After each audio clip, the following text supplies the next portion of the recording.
Shalom, Horas. Salam jumpa Bapak Ibu, pemuda-pemudi HKBP sedunia, dan seluruh jemaat Tuhan dimanapun berada yang menyaksikan podcast kita hari ini. Dengan saya, Steve Josh, mau membahas buku saku. Buku saku ini dalam rangka 31 tahun penabisan Ibu Pendeta Dr. Ana Christina Vera Boru Pangaribuan. Nah, Ibu Pendeta, dengan menulis buku ini, saya juga ingin mengetahui dan mendengar biodata singkat atau profil singkat dari Ibu Pendeta. Dipersilakan, Ibu. Ya, terima kasih Pak Steve untuk kesempatan ini. Baik, saya akan menyapa lebih dahulu buat saudara-saudari, Bapak Ibu, dimanapun berada. Hai, senang sekali bisa berjumpa dengan saya pada saat diselenggarakannya podcast pada hari ini. Saya berharap acara podcast ini dapat berguna bagi semuanya untuk misi pekabaran Injil sending berbasis pastoral. Ini semuanya dilatar belakangi karena memang saya mengucap syukur bersama dengan keluarga dan jemaat HKBP Kramat Jati atas karya Tuhan di dalam hidup saya sebagai hambanya. Genaplah saya telah 31 tahun menjalani kependetaan saya yang tak terceritakan sudah dari mana ke mana, pokoknya panjang. Begitu panjang Iya, luar biasa. Tapi itu semua karena kebaikan Tuhan. Ya, saya sudah berumah tangga dengan Bapak Mangaliat Simarmata SH. Tuhan memberikan 3 anak buat kami. Yang pertama Yesika, yang kedua Natalia, yang ketiga Gogo. Yesika dan Natalia sudah bekerja. Gogo, mari kita doakan, dia akan menyelesaikan studi akhirnya melalui meja hijau pada minggu ini. Ya. Exciting nih saya juga. Amin ya Ibu Pendeta. Ya, semoga dia bisa lulus dengan baik. Ya. Dan akan ada ucapan syukur kita pada tanggal 25 Mei 2024 dilaksanakan di gereja ini. Sangat sukacita sekali saya, terlebih kalau anak saya itu bisa menyelesaikan studi akhirnya dan kita bisa bertemu di acara syukuran. Ya, begitu Pak. Baik. Saya juga mengucapkan selamat kepada Ibu Pendeta dalam kependetaan selama 31 tahun ya. Kiranya Ibu Pendeta bersama keluarga diberikan kesehatan dan panjang umur. Terlebih juga Ibu Pendeta sehingga bisa berkarya lagi lebih banyak. Terlebih untuk memuliakan nama Tuhan. Amin. Dan saya dengar nanti tanggal 25 Mei akan ada peluncuran buku saku ini di Gereja Kramat Jati, HKBP Kramat Jati. Nah, setelah saya membaca buku saku ini yang sudah ditulis oleh Ibu Pendeta, saya sangat terkesan dan sangat bagus. Buku saku ini sangat simpel ya. Nah, melihat dari buku saku yang sangat simpel dan bagus ini, ngomong-ngomong Ibu Pendeta, apa sih dasar Ibu Pendeta menulis judul Misi Pekabaran Injil Sending Berbasis Pastoral? Ya, terima kasih Pak Step untuk pertanyaan yang dasar ini ya. Iya. Mengapa saya memilih judul ini? Iya. Pasti ada yang menarik, Pasti bukan? menarik, Ya. iya. Gini loh, bahwa yang pertama memang perjalanan saya 33 tahun melayani, tentu saya sudah sedikit banyak menggumuli pelayanan di gereja kita ini, Pak Stef. Ya. Bahwa hingga saat ini kehadiran daripada jemaat khususnya KBP ke gereja itu ya 30% kurang lebih seperti itu. Wah. Iya. Nah, boleh dibandingkan jauh kan? Iya. Ya, penurunannya seperti jadi itu ya. Jadi pergumulan ya, Bu ya. Iya. Tapi saya nggak tahu apa faktornya, itulah yang mau saya gali. Mungkin antara lain karena memang ya mereka ya boleh dibilang banyak masalah, pergumulan. Begitu ya, sehingga saya melihat itu pentingnya untuk diperhatikan oleh gereja. Jangan hanya tahu bahwa jemaat datang 30%, tetapi tidak lebih lagi meningkatkan Meningkatkan, pelayanannya untuk mencapai ya boleh dikatakan 75% lah. 75 Sebagaimana kata pengantar Kata Eporus Eporus yang mengatakan bolehlah dalam buku ini ditingkatkan ke 75% Iya. seperti dalam itu. Oke. Nah, itulah dasar pemikiran saya. Mengapa saya memilih judul ini untuk memberikan sumbang pemikiran saya untuk bisa meningkatkan pelayanan kita lebih dakwah lagi lah, kan iya. begitu. Tapi saya juga bisa melihat dari dua sisi lagi. Yang pertama adalah bahwa minat pelayan itu, ya, kalau saya sebut minat pelayan itu bukan hanya pendeta ya. Termasuk Bibelfro, guru dia, diakones, ya, sintua bahkan. Sintua ya, terlebih khusus. Kurang meminati misi ini. Ya. Karena tahu loh Pak Step bahwa KBP dianggap sudah besar, jadi nggak perlu lagi besar banget. Wah, padahal itu jadi tantangan juga ya. Iya begitu, jadi merasa sudah oke lah, kita udah besar kan gitu. Apalagi katanya se-Asia Tenggara nomor 1 seperti itu. Tapi pertanyaan betul nggak itu kan, kualitasnya bagaimana pula ya kan gitu. Jadi saya lihat penurunan minat untuk misi ini berkurang di tengah-tengah pelayan. Jangankan jemaat kita suruh, pelayan Tuhan sendiri saja tidak begitu gesit untuk melakukan misi itu, seperti itu. Yang kedua lagi, mungkin karena referensi buku-buku tentang buku misi itu sangat terbatas atau terlalu tebal bukunya ya. Iya. Makanya saya mencoba ini simple saja sangat nih. Simple ya, ini Bapak Ibu biasa, ya. Kan ini makanya saya sebut buku saku. Setuju kan, ini buku saku yang mana mudah dibawa, lalu taruh di dompet atau di tas, tidak berat lah, ya kan. Hanya isinya sekitar 70 halaman, saya kira ringan untuk dibawa. Jadi memang sengaja saya membuat bukan tebal-tebal lagi buku yang untuk misi ini, ya sebegini saya pikir cukup dulu. Mungkin nanti akan diperkaya lagi dengan edisi-edisi yang lainnya. Ya. Tapi inilah dasar saya kira berguna buat kita Pak Step.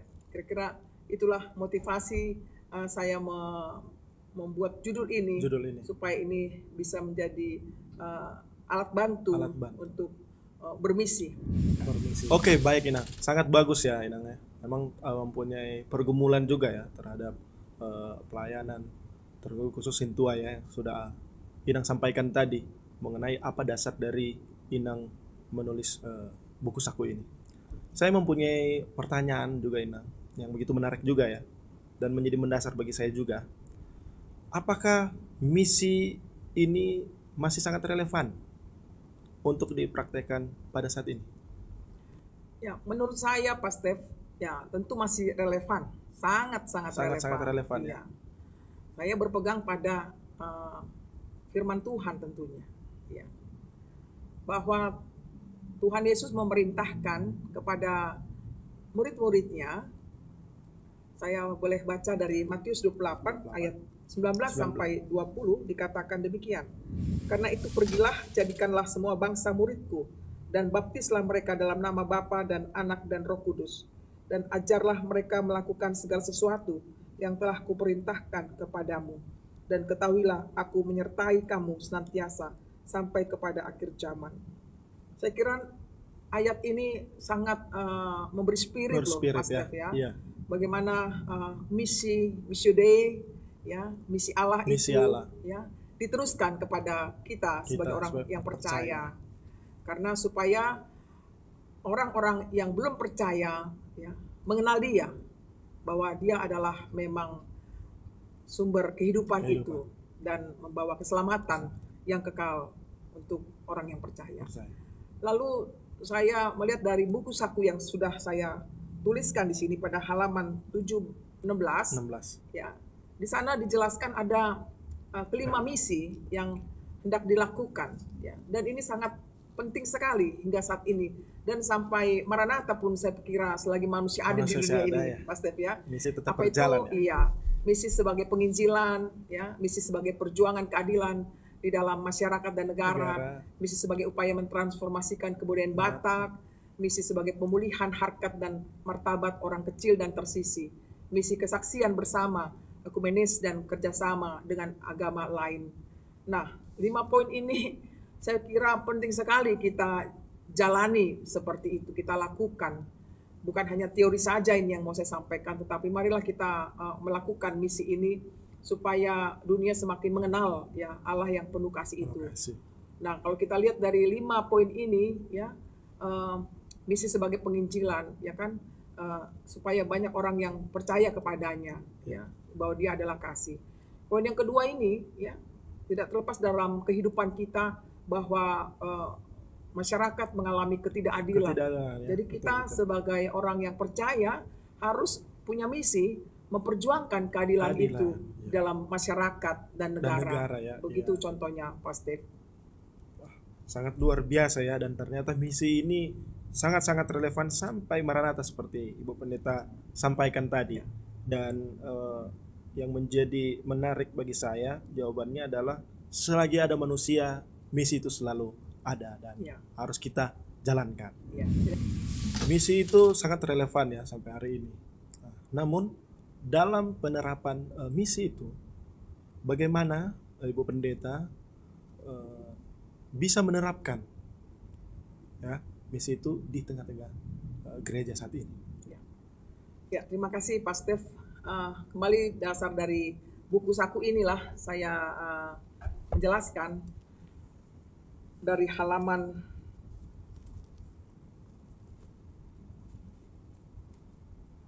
ke-18, di mana di sana ada 5 poin yang penting untuk kita perhatikan bersama-sama Pak Steve. Ya. Kalau dikatakan di poin pertama, bagaimana penerapannya, adalah terwujudnya jemaat misioner yang bersaksi melalui seluruh hidupnya yang mengikut teladan Yesus. Oh, ya. Sekarang pertanyaannya, siapa yang dimaksud dengan jemaat misioner itu? Kan begitu. Ya. Kadang orang berpikir bukan saya, kan saya belum sanggup. Oh, tidak begitu jawabannya. Jadi yang pasti kita adalah jemaat misioner. Ya. Warga gereja ya terpanggil untuk melakukan misi itu. Makanya disebut jemaat misioner. Oh, iya. Jemaat yang sudah mandiri untuk memberitakan firman Tuhan. Ya, begitu. Untuk yang disebut di sini adalah bersaksi. Pak Steve ya. Iya. Bersaksi melalui seluruh hidupnya ya, yang mengikuti teladan Yesus. Jadi enggak ada di sini artinya kompromi dengan dosa. Iya. Begitu ya. Ya, udah seluruh hidupnya loh. Seluruh hidupnya, betul. Not only part of life, ya kan? Ya, begitu ya. Kemudian setelah kita menyadari kita adalah jemaat misioner ya, terwujudnya stasiun pekabaran Injil ya, di distrik-distrik dan pos pekabaran Injil di jemaat-jemaat. Jadi menurut saya contohnya di satu gereja ya, itu harus sebenarnya memperluas ya jemaatnya jumlahnya begitu, bukan memperkecil gitu kan. Biasanya yang datang 30% umpamanya harus semakin ditingkatkan lagi ya, 40-50% ya. Jadi di sini pentingnya stasiunnya ada pekabaran Injil ya, di distrik dan di pos pekabaran Injil di jemaat-jemaat ya. Jadi bahkan pospel-pospel itu Pak Steve harus bertambah, jangan berkurang. Betul. Atau ada gereja induk, jangan makin berkurang. Ya. Imannya apalagi. Kan begitu. Bahaya juga kalau iman itu berkurangnya. Pas itu. Gimana lagi mau bermisi kan? Ya. Nggak benar lagi. Terus yang ketiga, terwujudnya pengiriman tenaga pekabar Injil ke pedalaman dan keluar negeri. Nah ini pada masa periode ini Epurus kita luar biasa. Dia mengutus 12 misionaris dari HKBP untuk ke luar negeri, khususnya ke Afrika. Wah luar biasa ya. Gebrakan yang luar biasa. Luar biasa ya Epurus kita ini ya. Ringan. Betul juga. Berat, tetapi berat. Siap HKBP untuk mengutus 12 misionaris itu dalam rangka sudah 125 tahun sending HKBP. Kan begitu. Jadi kiranya kita support lah ini Pak Steve ya. Semua kita harus support ya. Kemudian yang keempat, terwujudnya jemaat-jemaat yang menghayati keutuhan ciptaan. Nah, ini penting sekali. Jemaat juga punya relasi dengan ciptaan lainnya. Begitu. Ya kalau kita bicara tahun ini adalah di HKBP tahun ekumene, inklusif, itu termasuk kepada hidup bersama dengan ciptaan lainnya. Seperti itu. Artinya kita pedulilah, care terhadap ciptaan lainnya, seperti itu ya. Yang terakhir adalah ini terbentuknya pusat pembibitan pohon yang berguna bagi masyarakat, khususnya di jemaat-jemaat. Ini saya kira masih agak sulit, terutama di perkotaan ini ya. Iya, ya. Kalau di kampung ya sudah otomatis lah mereka memang hidup bersama dengan pohon-pohon ya begitu ya. Kalau di kota ini ya tanah aja susah. Ya kan, bagaimana mau menanam pohon? Tapi ini harus ada ya dipikirkan dan dilaksanakan yang disebut terbentuknya pusat pembibitan pohon, yang dimana jelas adalah seperti kota Jakarta ini perlu ada paru-parunya, begitu ya. Inilah misi juga. Misi betul. Begitu supaya menolong polusi ya. Iya. Ibu Pendeta. Iya, itulah penerapannya. Memang tidak mudah, tetapi ini idealnya yang harus dilaksanakan. Inilah yang ditawarkan oleh buku saku ini juga. Ya. Oke, sangat luar biasa ya Ibu Pendeta atas jawaban yang sudah Ibu Pendeta sampaikan. Baik Ibu Pendeta, itulah 5 poin ya penerapan misi itu kepada jemaat-jemaat, dan ada juga stasiun penyebaran Injil, ada juga pengiriman tenaga pekerja Injil, baru terwujudnya jemaat-jemaat yang menghayati keutuhan ciptaan, dan terbentuknya pusat pembibitan pohon. Nah, itu sangat luar biasa. Saya juga mempunyai satu pertanyaan ya, Inang, yang tak kalah menarik dari pertanyaan ketiga tadi. Jadi, menurut Ibu Pendeta, apa sih tantangan yang dihadapi untuk melakukan misi ini di tengah-tengah kita pada era saat ini? Makasih Pak Steph untuk pertanyaannya yang juga menantang saya ya. Kira-kira apa ya tantangannya kita bermisi ini gitu. Yang sepanjang yang saya tahu terbagi 2 itu. Tantangan yang datang dari dalam diri kita, Pak Steph, ya kan? Apa itu? Ya, mungkin udah ada rasa jenuh. Ya, rasa bosan, malas, ya, dan ada rasa takut ditolak, begitu, ya.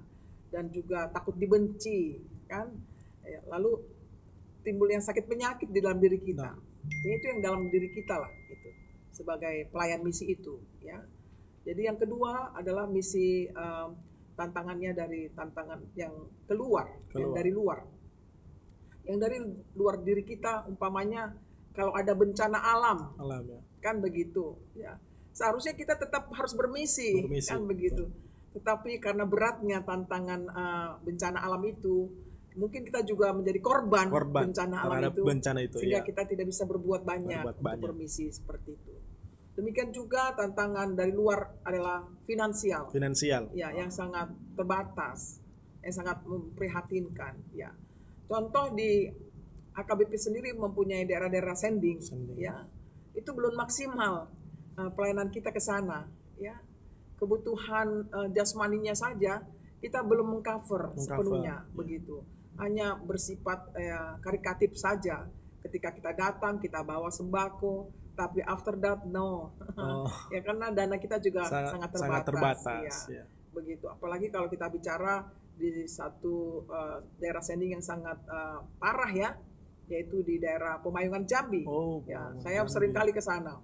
Kalau dari kota Jambinya kedalaman itu ber-11 jam. Ya, kalau hujan tanah liat nggak bisa dilewati ya. Iya, tidur bermalam di hutan. Waduh. Begitulah ada. Ya, itulah tantangan-tantangan yang harus jalankan. Berat ya. Nah, itulah tadi berhubungan dengan finansial. Ya, memang selama saya dulu menjadi Kadep Marturia, ya masalahnya ini yang paling besar juga, begitu ya. Kita mau membantu, tetapi dari mana sumbernya, begitu. Karena kesadaran jemaat belum tinggi terhadap bersending ini, belum, gitu. Karena mereka nggak lihat, kan begitu. Demikian juga adalah masalah bahasa. Ya. Kalau kita mau bermisi keluar umpamanya gitu ya, kepada orang yang tidak seiman dan juga tidak satu suku ya. Tentu bahasanya juga harus kita pelajari. Kan begitu. Belum lagi ada konflik organisasi dalam gereja itu. Boro-boro bermisi. Di dalam saja Di dalam saya berantakan. berantakan, betul ya. Kira-kira gitulah antara lain jawaban yang bisa saya kasih kepada Pak Stef, tantangan-tantangan yang dua hal itu. Dua hal itu ya. Wah, memang sungguh luar biasa ya, Ibu Pendeta, dengan menjalankan misi ini. Tantangannya begitu berat. Ya. Tapi karena kita yakin dan percaya, karena misi ini bersama-sama dengan Kristus, pasti bisa kita jalani dengan baik. Oke, baik. Pemirsa di rumah, jemaat yang dikasihi, karena waktu begitu singkat dan diskusi ini udah lebih ya menarik ya, Ibu Pendeta, dan kita akan melanjutkan kembali nanti pada lain kesempatan untuk mendiskusikan lagi buku saku yang sangat menarik ini. Dan ini sangat luar biasa, Ibu Pendeta. Saya pokoknya sudah membaca 2 kali, ini sangat luar biasa. Apalagi yang sudah disampaikan tadi, tantangannya sangat luar biasa. Dan para jemaat, kita akan bertemu lagi dengan Ibu Pendeta Dr. Rana di lain kesempatan. Terima kasih semua para jemaat. Tuhan Yesus memberkati. Shalom, Horas. Shalom, sampai jumpa.